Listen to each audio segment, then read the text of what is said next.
اجمل صاحب آپ سے آغاز کرنا چاہوں گی. سب سے پہلے میں یہ چاہ رہی تھی کہ آپ اس پہ بات کریں جو تاجر دوست اسکیم ہے, اس سے اتنے زیادہ اختلافات کیا کہ اس کو واپس لینے کے لیے آپ حکومت سے مطالبہ کر رہے ہیں؟ بنیادی اعتراضات ہمیں بتائیں. دیکھیں, جب یہ اسکیم لائی گئی تاجر دوست اسکیم, ہمیں بلایا گیا, ہمیں بتایا گیا کہ یہ اسکیم یہ ہے کہ 1200 روپے وہ نان فائلر کے لیے, فائلر کے لیے نہیں ہے, نان فائلر 1200 روپے ادا کر کے رجسٹرڈ ہو جائے گا, نیٹ میں آ جائے گا.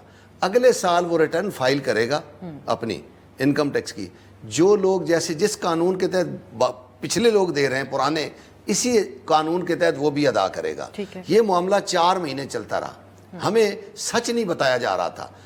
ہماری آخری میٹنگ جو چیئرمین ایف بی آر چلے گئے ہیں ان کے ساتھ جب ہوئی تو ہم نے کہا ہمارے ساتھ سچ بولیں, ہمیں بتائیں یہ ہے کیا ہے. یہ کچھ ایسی چیزیں ایف بی آر کی جانب سے آ رہی ہیں جو ہمیں سمجھ نہیں آ رہی ہیں. تو انہوں نے کہا کہ یہ ویلیویشن ٹیبل بنایا ہم نے آئی ایم ایف کے کہنے پہ, ویلیویشن ٹیبل بنایا ہے کہ آپ کا جو انکم ٹیکس کا طریقہ کار ہے وہ ہم نے بدل دیا ہے. وہ یہ ہوگا کہ آپ کی جو پراپرٹی ہوگی, یعنی دکان تو مالک کی ہے, اندر کرایہ دار ہے, زیادہ تر 99% کرایہ دار ہے, مالک دکان نہیں چلاتا ہے, کرائے پہ دیتا ہے.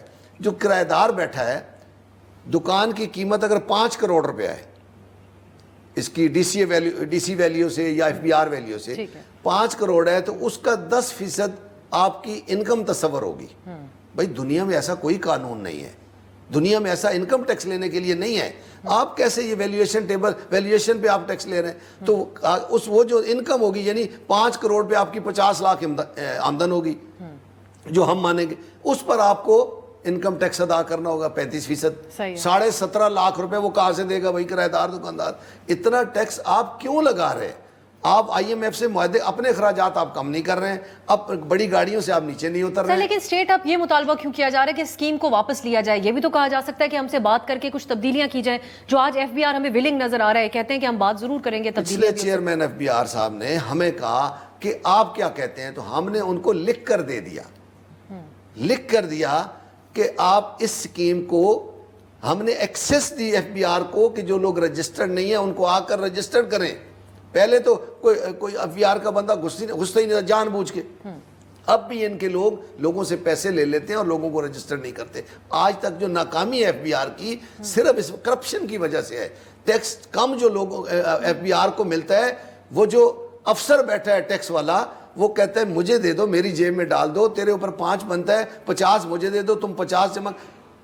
شوکت عزیز کی طرز پہ اگر یہ کرتے ہیں, یقین کریں انہوں نے جب سیلف اسیسمنٹ اسکیم دی تھی ایف بی آر کو ہم سے دور کر دیا تھا.